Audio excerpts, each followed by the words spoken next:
ಸಮಯಕ್ಕೆ ಸರಿಯಾಗಿ ಹೋಗದಿದ್ದರೆ ಶಿಕ್ಷೆಗೆ ಗುರಿಯಾಗುತ್ತೇನೆ. ಹೇಳು, ನಿನಗೆ ಯಾರು ಶಿಕ್ಷೆ ಕೊಡುತ್ತಾರೆ? ನೀನು ಯಾವ ಗುರುಕುಲದವನು? ನಾನು ಗುರುಕುಲದಲ್ಲಿ ಕಲಿಯುತ್ತಿಲ್ಲ. ನಾನೊಬ್ಬ ಸೇವಕ.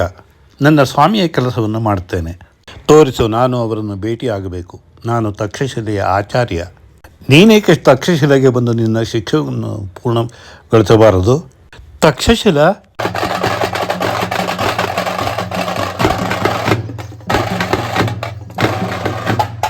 ನೀವು ತಕ್ಷಶಿಲೆಯ ಆಚಾರ್ಯರೇ?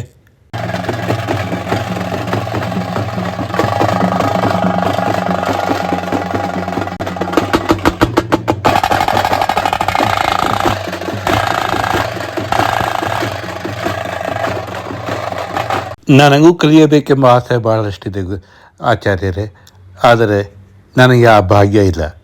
ಆದರೆ ನೀವು ನಮ್ಮ ಚಂದ್ರಭಾವವನ್ನು ಸಂಧಿಸ್ತೀರಾ? ಒಂದೊಮ್ಮೆ ನೀವು ಭೇಟಿಯಾದರೂ ಅದು ವಿಫಲವಾಗುತ್ತೆ ಅನ್ನೋದು ನನ್ನ ಭಾವನೆ. ಹಾಗ್ಯಾಕೆ ಅಂದುಕೊಳ್ಳಬೇಕು? ಪ್ರಯತ್ನವನ್ನು ನಾವು ಯಾಕೆ ನಿಲ್ಲಿಸಬೇಕು? ಯಾರ ಕೈ ಮೇಲಾಗುತ್ತೆ ನೋಡ್ಬಿಡೋಣ. ಸತ್ಯಕ್ಕಿಂತ ಶಕ್ತಿಶಾಲಿಯಾದ್ದು ಬೇರೆ ಯಾವುದೂ ಅಲ್ಲ. ಒಂದು ಒಳ್ಳೆಯದನ್ನು ನಾವು ಯೋಚನೆ ಮಾಡುವಾಗ ಅದಕ್ಕೆ ಯಶಸ್ಸು ಸಿಗಲೇಬೇಕು. ಆ ಒಳ್ಳೆಯದು ಮತ್ತು ಸತ್ಯಕ್ಕೆ ಯಶಸ್ಸು ಸಿಗುತ್ತೋ ಅಥವಾ ನಿಮ್ಮ ಸ್ವಾಮಿಗೆ ಸಿಗುತ್ತೋ ನೋಡೇ ಬೇಡ.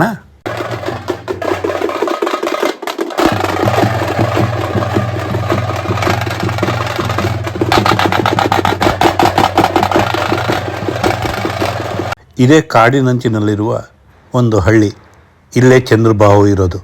ಇವನು ಜನರನ್ನು ಹೇಗೆ ದುಡಿಸ್ಕೊಳ್ತಾ ಇದೆ ಅನ್ನೋದನ್ನು ನೀವು ಕಣ್ಣಾರೆ ನೋಡಿ, ನಿಮಗೆ ಅರ್ಥ ಆಗುತ್ತೆ.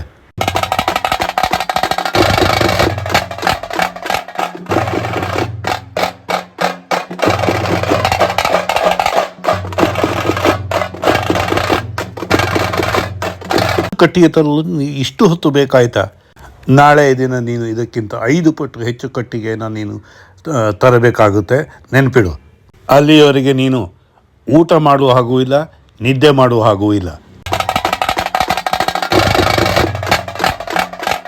ಬಾಲಕನ ಮಾತು ನಿಜ. ಇವನು ಮನುಷ್ಯತ್ವನೂ ಇಲ್ಲದಿರೋ ವ್ಯಕ್ತಿ.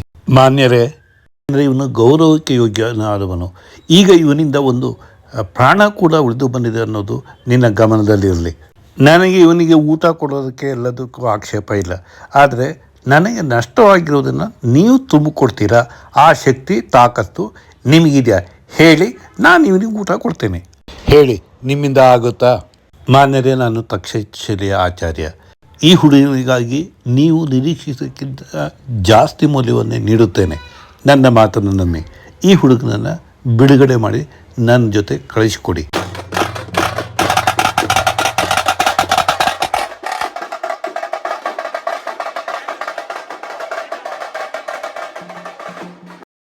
ಕೇಳಿದೆಂದ್ರು ನೀವೆಲ್ಲ?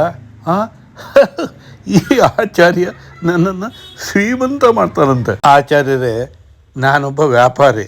ನೀವು ನಮಗೆ ಆಸೆ ತೋರ್ಸಕ್ಕೆ ಹೋಗಬೇಡಿ.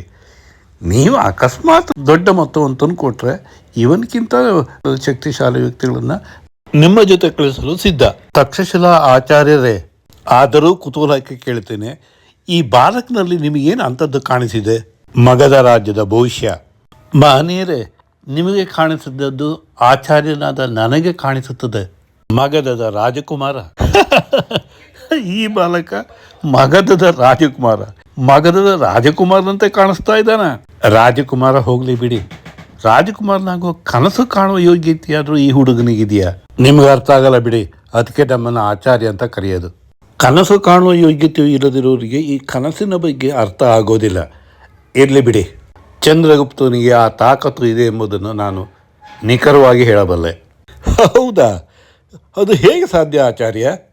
ಒಂದು ಕೆಲಸ ಮಾಡಿ, ಈಗಲೇ ಒಂದು ಸ್ಪರ್ಧೆಯ ಏರ್ಪಾಡು ಮಾಡಿ. ನಿಮ್ಮ ಯಾವುದೇ ಸೇವಕನೊಂದಿಗೆ ಒಂದೊಮ್ಮೆ ಇವನು ಗೆದ್ದಲ್ಲಿ ನಾನು ಇವನನ್ನು ಕರೆದುಕೊಂಡು ಹೋಗುತ್ತೇನೆ. ಇಲ್ಲ ಅಂದಾದರೆ ನಾನು ಇವನ ಜೊತೆ ಇಲ್ಲೇ ಗುಲಾಮನಾಗಿರುತ್ತೇನೆ. ಸರಿ ಸರಿ, ನನಗೂ ಒಪ್ಪಿಗೆ ಇದೆ. ಇವನು ಮತ್ತು ನೀವು ಇಬ್ಬರು ಇನ್ನು ಮುಂದೆ ನನ್ನ ಗುಲಾಮರಾಗಿರುತ್ತಾರೆ, ನೆನಪಿರಲಿ. ನೋಡಿ ಆಚಾರ್ಯರೇ, ಈಗ ಹೇಗೆ ನನ್ನ ಸೇವಕ ಇವನನ್ನು ಮಟ್ಟ ಹಾಕ್ತಾರೆ ಅನ್ನೋದನ್ನು ನೀವು ನೋಡಿ. ಮಾಯಾದೇವ, ನಿನಗೆ ಆಜ್ಞಾಪಿಸುತ್ತಿದ್ದೇನೆ, ಇನ್ನು ಅರೆಯ ಕ್ಷಣದಲ್ಲಿ ಈ ಹುಡುಗನ ನೆರಳು ಕೂಡ ಕಾಣಿಸಕೂಡದು. ಇದು ನನ್ನ ಕಟ್ಟಾಜ್ಞೆ.